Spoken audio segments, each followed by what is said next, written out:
L'idée à la base avec l'étrange rendez-vous, c'était de recréer un événement. Après tout ce qu'on avait vécu avec ces 2 dernières années sur le Covid, on était tous un petit peu reculés les uns les autres. On avait perdu cette connexion réelle, on était tous en contact sur les réseaux sociaux.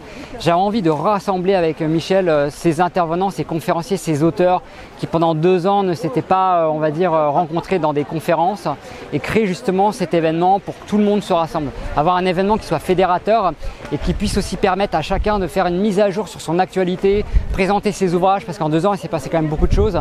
Et il y a des conférenciers, des auteurs qui ont sorti un bouquin, il y en a d'autres qui ont fait des films, qui ont réalisé des courts-métrages, etc. Et l'idée avec l'étrange rendez-vous, eh bien, c'était de faire une sorte de reconnexion, de se retrouver. Voilà, c'était des retrouvailles quelque part finalement. L'idée, c'était de se ressourcer, être en pleine nature. Et le lieu vraiment ici, Blandas, s'y prêtait vraiment. À la base, c'est vrai que moi, je suis assez indépendant et auto-entrepreneur dans tout ce que je fais. C'est-à-dire que je n'ai pas spécifiquement de formation à faire quelque chose, j'ai des compétences et en général j'essaye de mettre mes compétences au service de ce qui me plaît, de ce qui me passionne. Ça peut être un livre, ça peut être un film, ça peut être l'écriture de quelque chose, ça peut être un scénario, ça peut être une thématique, ça peut être une conférence sur les sujets qui me passionnent, mais ça peut être aussi ce genre d'événement qui rassemble les gens. Parce que vraiment ce qui me plaît moi dans l'étrange rendez-vous, c'était de rassembler de nouveau les gens, ces gens que j'avais été amené à rencontrer moi sur d'autres conférences, sur d'autres salons. Et vu qu'on avait passé 2 années justement un petit peu coupés du monde avec le confinement, en étant isolé, j'avais vraiment cette idée de réunir tous ces conférenciers que je connaissais, que j'avais rencontrés, tous ces auteurs.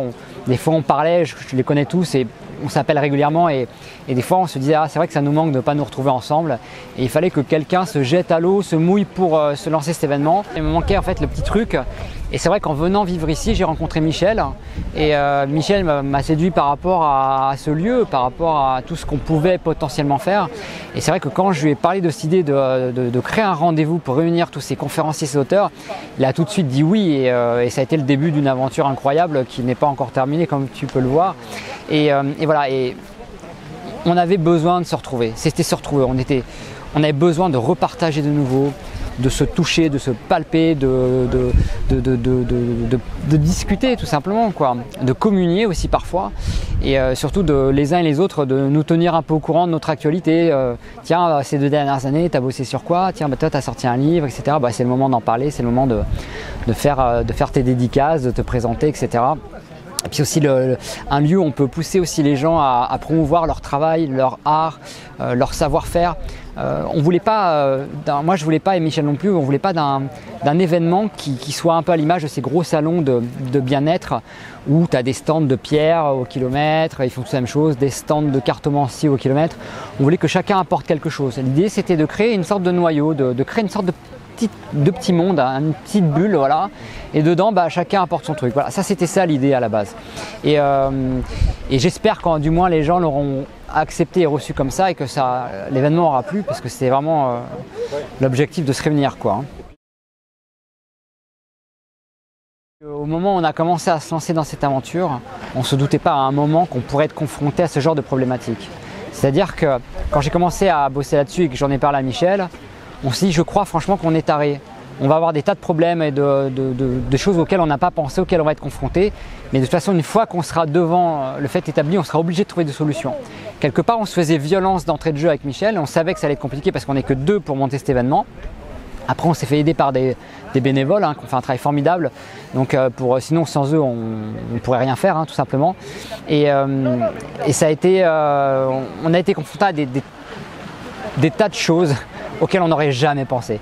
Et c'est vrai que si on avait su à l'avance ce qui nous attendait, peut-être qu'on ne l'aurait pas fait, quoi. Tu sais, ça me rappelle cette phrase qui dit c'est parce qu'ils savaient que c'était impossible, parce qu'ils ignoraient que c'était impossible qu'ils l'ont fait, tu vois. Parce que si tu savais à l'avance ce qui t'attend, tu ne le ferais pas, quoi. Ça te découragerait d'entrée de jeu. Donc c'est ça l'aventure en fait, l'aventure humaine. Et puis bon, après le résultat, c'est plus les gens qui le font, c'est eux qui te donnent leur retour. Après, nous on continue dans cette bulle. On a ouvert cette bulle, on commence à bosser sur le festival. Et cette bulle, elle s'est perpétuée jusqu'à maintenant. C'est-à-dire que moi je suis encore dans cette bulle, le souci que tout se passe bien, des petits incidents techniques, ça peut arriver, etc. Donc de régler les problèmes, comme sur un événementiel, il y a toujours des choses à régler, etc. Mais du coup, ça nous donne une sorte de déconnexion un petit peu. On essaie de se connecter avec les gens, mais on a du mal à être complètement à 100% présent avec les gens et disponible au cas par cas. C'est très compliqué et on essaie de faire au mieux bien sûr, mais bon, il y a de très bons échos pour le moment. Les gens sont contents et nous, ce qu'on voulait, c'était surtout que les gens soient contents. C'était ça là, l'important. Et cet événement, on le voulait, comme je t'ai dit, pas quelque chose avec des stands de pierre au kilomètre, etc. Non, des choses uniques. C'est-à-dire que ici, tu as une personne qui va faire des tisanes, qui t'emmène sur le COS, qui t'initie aux plantes, une herboriste. Et on voulait qu'il y en ait qu'une en réalité. On n'en voulait pas deux, ça sert à rien. Comme ça, il n'y a personne qui fait de l'ombre à personne. Chacun apporte son truc et on a une sorte de petit village, quoi. Un petit village, on va dire, pas zen parce que c'est pas vraiment l'objectif, mais un étrange petit village, quoi. On a quand même rassemblé pour 3 jours vraiment des belles têtes d'affiche qui ont une belle renommée. Hein. Je pense aussi notamment à NJ Vaudan que j'étais très content d'avoir, qui nous a fait l'immense honneur et plaisir de venir nous voir. Et ça, c'est vraiment un cadeau qu'elle nous fait.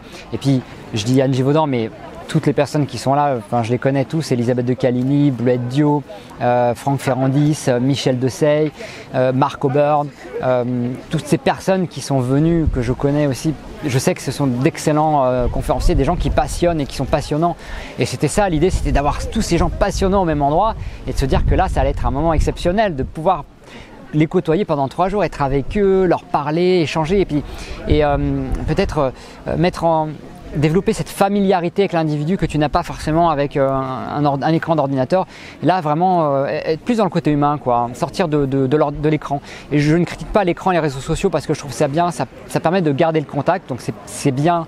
Mais il y a un moment, on garde le contact, mais si on garde le contact, c'est pour se voir quelque part derrière.